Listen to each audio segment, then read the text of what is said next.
नमस्कार दोस्तों, आज संविधान चर्चा का तीसरा भाग लेकर आपके समक्ष आया हूं। आज विशेष रूप से हम संविधान के लिखित स्वरूप पर चर्चा करेंगे कि संविधान दुनिया में मुख्यतः दो तरह के हैं। एक लिखित है और दूसरा अलिखित है, मौखिक है। लिखित संविधान हम लोगों ने क्यों स्वीकार किया, मौखिक संविधान हमारा क्यों नहीं है, यह प्रमुख चिंतन का विषय है। और यह संविधान लिखने वाले के सोच को भी हमारे सामने रखता है। जैसे सिख गुरु ग्रंथ साहिब को अपना गुरु मानते हैं, उसी प्रकार भारत का अगर हम एक मालिक कहें जिसके अंदर हम सब काम कर रहे हैं या जिसके मार्गदर्शन में हम सबको काम करना है, वह हमारा संविधान है। इस प्रकार हम कह सकते हैं कि भारत का एकमात्र मार्गदर्शक संविधान है। अगर कोई कहता है कि हमारा बॉस डीएम साहब हैं, कोई कहता है हमारा बॉस एसपी साहब हैं, तो आप समझिए कि वह या तो कम जानता है या उसकी आस्था संविधान में नहीं है। जो संविधान को जानते हैं, मानते हैं, उनका एकमात्र पथ प्रदर्शक भारत का संविधान है। लिखित संविधान होने का एकमात्र लाभ हमको यह होता है कि कोई भी बात जो देश राज्य के अंदर आएगी, उस पर व्यापक चर्चा नागरिक अनुभव के आधार पर पहले ही हो चुका होगा। उसके गुण दोष पर हम लोग पहले ही विचार विमर्श कर लिए होंगे, जिससे कि जब हम इसको लागू करेंगे तो आने वाले समय में हमको बहुत कम कठिनाई होगा और हम लोग इस परिणाम से वाकिफ होंगे कि हम जो कानून लाए हैं उससे हमारे जनजीवन पर क्या असर होगा। सरकार जब किसी भी कानून को अधिनियमित कर देती है तो कई मायने में संभव होता है कि हर विषय स्पष्ट रूप से उसमें नहीं आ पाया हो। इसीलिए हर कानून का, हर एक्ट का जब हम प्रारंभ करते हैं तो सबसे पहले उसकी प्रस्तावना लिखते हैं। हमारा संविधान का भी प्रस्तावना है, हर अधिनियम का प्रस्तावना होता है। तो उस प्रस्तावना में हम स्पष्ट करते हैं कि हम जो यह कानून ला रहे हैं वह किस उद्देश्य के लिए ला रहे हैं। इसीलिए किसी भी कानून का जब कोर्ट व्याख्या करता है, जब हमको लगता है कि यह कानून हमारे मौलिक अधिकार के रास्ते में आ रहा है या किसी राज्य को लगता है कि केंद्र सरकार हमारे अधिकार का अतिक्रमण कर रही है, तो हम उस कानून को दो आधार पर देखते हैं। पहला यह कि कानून में जितनी बातें हैं वह प्रस्तावना के अनुरूप है या नहीं, और इस कानून की जो प्रस्तावना है वह भारत के संविधान का जो आधारभूत ढांचा है, जिसको हम बेसिक स्ट्रक्चर ऑफ कॉन्स्टिट्यूशन बोलते हैं, संविधान का आधारभूत ढांचा, उससे तो इसका संघर्ष नहीं है। और लिखित होने से क्या है कि हम उसकी चर्चा और उस पर हम अपना मंतव्य बना सकते हैं। जब भी कोई कानून लोकसभा या राज्यसभा में इंट्रोड्यूस होता है या उसमें हम रखते हैं उसको देश में लागू करने के लिए, तो हमारे संविधान निर्माताओं ने यह सोचा था कि हम कोई भी कानून पास करने से पहले, कम से कम 1 महीना पहले, हम अपने आम नागरिक को उस पर विचार करने के लिए, बहस करने का हम अवसर देंगे। हमारा स्कूल, हमारा कॉलेज, इस पर व्यापक विचार विमर्श कर सके। लेकिन दुर्भाग्य है कि इस रास्ते पर सिर्फ जेएनयू चल सका। मैं जब इंजीनियरिंग की तैयारी करता था तो जेएनयू के आसपास एक कटवड़िया सराय है, जिया सराय है, जो आईएएस तैयारी करने वालों के लिए एक प्रमुख केंद्र है। उसके आसपास रहकर हम लोग तैयारी कर रहे थे। तो हम लोग ये चीज अनुभव करते थे कि जेएनयू में इस प्रकार के कार्यक्रम अक्सर होते रहते थे, जिसमें कि खुलकर किसी भी विषय पर विचार विमर्श होता था। और मुझे याद नहीं, चूंकि हम ग्रामीण पृष्ठभूमि से आगे बढ़े हैं, सरकारी मिडिल स्कूल में पढ़े, सरकारी हाई स्कूल में पढ़े, सरकारी कॉलेज में पढ़े, लेकिन कभी ऐसा नहीं हुआ है कि भारत सरकार के किसी प्रस्तावित कानून पर हमारे स्कूल में, कॉलेज में कोई चर्चा हुई हो, हमारे विश्वविद्यालय में कोई चर्चा हुई हो। यह हमने नहीं देखा। जब हम बीआईटी मेसरा से इंजीनियरिंग कर रहे थे तो यह बात हम जरूर देखें कि विज्ञान के नए नए आयाम पर कुछ नया अगर आ रहा है तो उस पर सेमिनार होता था और हम लोग अपडेट होते थे। लेकिन जो हमारे जीवन को समग्र रूप से प्रभावित करने वाला था, एक बात आप हमेशा याद रखिए कि आप भले ही बड़े वैज्ञानिक हों, इंजीनियर हों, डॉक्टर हों, लेकिन आपका भी एक सामान्य जीवन होता है और सामान्य जीवन के हर घटनाक्रम पर आपका निगाह होना चाहिए। यह हम लोग मानते हैं, यह होना चाहिए। लेकिन यह चीज अब तक हम लोगों के मन मस्तिष्क में नहीं बैठा है, या हम लोग अभी तक इस बात को लेकर उतना जागरूक नहीं हुए हैं कि अगर कोई नया कानून इस देश के अंदर आ रहा है तो हम लोग आपस में बैठकर चाय के दुकान पर या अपने स्कूल कॉलेज में उसकी प्रस्तावना को भेजें, उसके ड्राफ्ट को भेजें और उस पर हम अपने छात्रों को इनकरेज करें कि तुम इसके गुण दोष पर विचार करो, और जो विचार तुम्हारे मन में आता है वह सिर्फ तुम अपने अंदर तक नहीं रखो, उसकी चर्चा अपने घर, परिवार, आसपास के लोगों के बीच भी करो। यह तैयारी हमारे अंदर अभी तक नहीं हुई है। फिर भी संविधान का लिखित होना सबसे बड़ा आश्वासन आपके लिए है कि कोई व्यक्ति या कोई भी सरकार कोई चीज अचानक से नहीं कर सकता है।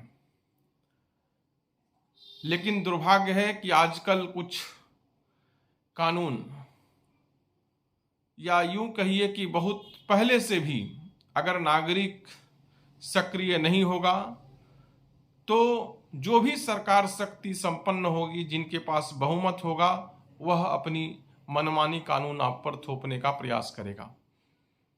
हम अगर इस बात को समझने की कोशिश करें, अगर संविधान के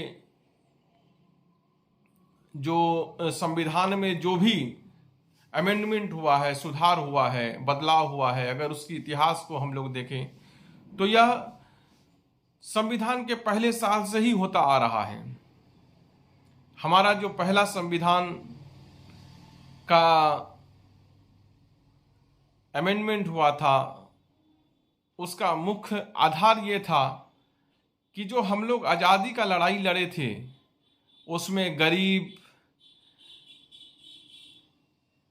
किसान, नौजवान, आदिवासी, मुसलमान सब मिलकर यह सोचकर के लड़े थे कि भारत हम सब के लिए स्वर्ग के जैसा देश होगा, यहाँ हमारा कानून होगा, हमारा सोच होगा, सबका गरीबी दूर हो जाएगा। आप ही सोचिए कि कोई गरीब, कोई भिखारी क्यों इस आंदोलन में कूदेगा। लेकिन हमारे मौलिक अधिकार में जब पंडित जवाहरलाल नेहरू सोचे कि अब गरीबों का गरीबी कैसे दूर हो, तो उसके लिए लैंड रिफॉर्म, जमीन को सीलिंग करने का उनको ज़रूरत महसूस हुआ। लेकिन हमारे संविधान का जो मूल अधिकार था उसमें संपत्ति का अधिकार था, जिसके वजह से वह इस कानून को लागू करने में असहाय महसूस कर रहे थे। और उसका परिणाम यह था कि जो नागरिक यह सोच करके आज़ादी की लड़ाई में कूदे थे कि भाई हम सब बराबर होंगे, सब राजा रंक एक समान हो जाएगा, तो उनका जो सपना था एक बार उनको लगा कि यह सब खत्म हो गया जैसे। लेकिन पंडित नेहरू कहाँ रुकने वाले थे। तो कोई भी चीज पूर्ण नहीं होता है। पहले सुधार में भू हदबंदी कानून लागू किया गया, जिसके खिलाफ कई लोग कोर्ट में गए। इसी में एक बहुत जो फेमस केस है वो आपका हमारे एक शंकराचार्य थे भारती जी, उन्हीं को लेकर के है कि भाई हमारे मठ का पूरा संपत्ति तुम क्यों हड़प करना चाहते हो, वो हमारा है, हमारे धर्म के लोगों ने हमको दिया है, हमारे विकास के लिए दिया है। तो सरकार एक पूरे व्यापक हित को देखते हुए इस सुधार को लागू किया और आज हम देख रहे हैं कि भू हदबंदी कानून लागू होने से कई नहीं करोड़ों भूमिहीनों को जमीन मिला है, करोड़ों लोग को आवास मिला है, भूमिहीनों को आवास मिला है। इसीलिए सुधार कानून का, इस संविधान का एक बहुत महत्वपूर्ण अंग है। लेकिन सुधार पर चर्चा उससे भी ज़्यादा महत्वपूर्ण है।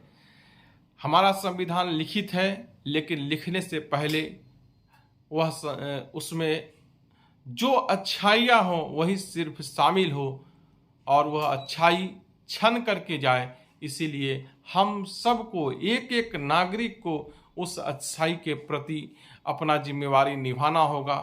सरकार से यह मांग करना होगा कि कोई भी कानून, चाहे सरकार कृषि कानून लाई हो, चाहे आपका वैश्वीकरण है, इस तरह का कानून है। मैं जानता हूं कि कई ऐसे कानून हैं जिसका विपक्ष नाजायज रूप से विरोध करता है और कई कानूनों का विरोध हम अपने मानसिक स्थिति के कारण करते हैं। लेकिन मुझे पता है कि अगर हम व्यापक विचार विमर्श करते हैं तो इस तरह के सुधार के लिए रास्ता निकलता है। सरकार को भी अपने नागरिकों पर विश्वास रखना चाहिए। जो उनका सोच है उसे नागरिकों के सामने साफ साफ रखना चाहिए। अभी कुछ कानून में बदलाव हुआ है, जैसे आरटीआई में हम अपेक्षा कर रहे थे कि सरकार हमको अधिक से अधिक जानकारी साल दर साल देती रहेगी। लेकिन अब हम क्या देख रहे हैं कि जो जानकारी हमको सहज रूप से मिल जाता था, अब वो जानकारी हमको मिलने में बहुत कठिनाई हो रही है। कृषि कानून की चर्चा किसानों से ही नहीं किया गया, विश्वविद्यालय छात्र से तो छोड़ ही दीजिए, लोकसभा में चर्चा नहीं हुई, राज्यसभा में चर्चा नहीं हुई, ड्राफ्ट सामने नहीं आया। अभी हम लोगों के बीच में एक कानून को लेकर के, चाहे जनसंख्या नियंत्रण कानून है या यूनिक सिविल कोड है, तो अगर सरकार को लगता है कि ऐसा कुछ लाना बहुत जरूरी है तो सबसे पहले उसको ड्राफ्ट सबके सामने लाना चाहिए कि इस कानून की प्रस्तावना क्या है, ताकि हर आम जन, पक्ष विपक्ष, पढ़े लिखे अनपढ़, सब लोग के पास हर विषय पर चर्चा करने का एक मौका सबको मिल सके। इस लेकर के संविधान के बदलाव में जो बदलाव हो वह हम लोगों के बीच होकर के हो। यही हमारी आज का उद्देश्य था कि हम लिखित संविधान के अंतर्गत हैं। लिखित संविधान में कोई भी बातें छुप छुपा करके नहीं आनी चाहिए, सार्वजनिक होनी चाहिए, चर्चा होकर आना चाहिए। और हमको संविधान के इस मूल स्वरूप की रक्षा करने के लिए जो भी हो सकता है हमको हमेशा तैयार रहना चाहिए। यही कह करके आज का तृतीय सोपान यहीं पर मैं विराम देता हूँ। आने वाले समय में एक एक अधिनियम जो हमसे आपसे जुड़ा हुआ होगा उस अधिनियम को उठा करके आपके बीच चर्चा के लिए लाऊंगा। उम्मीद करूंगा कि आप भी पिछले 2 संस्करण में जिस प्रकार पार्टिसिपेट किए हैं उस उत्साह के साथ इस वीडियो को भी आप देखेंगे। जो इसमें मार्गदर्शन आपका अपेक्षित होगा हम उस अनुकूल इसमें अगले वीडियो में ज़रूर सुधार करेंगे। आगे हमको उम्मीद है कि इस वीडियो को अधिक से अधिक लोगों के बीच आप शेयर कीजिएगा, हमारे चैनल को अधिक से अधिक सब्सक्राइब कीजिएगा, ताकि संविधान चर्चा को घर घर तक हम पहुंचा पाएँ, एक आंदोलन बना पाएँ। हमने पहले ही दिन इस बात की अपेक्षा की थी, जैसे बड़े भाई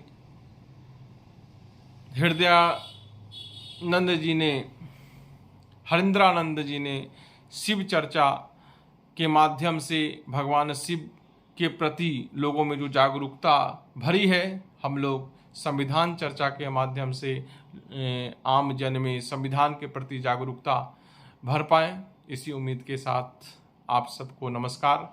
अगले संस्करण के लिए हम तैयारी करते हैं, आप भी हमारा सहयोग करें। बहुत बहुत धन्यवाद।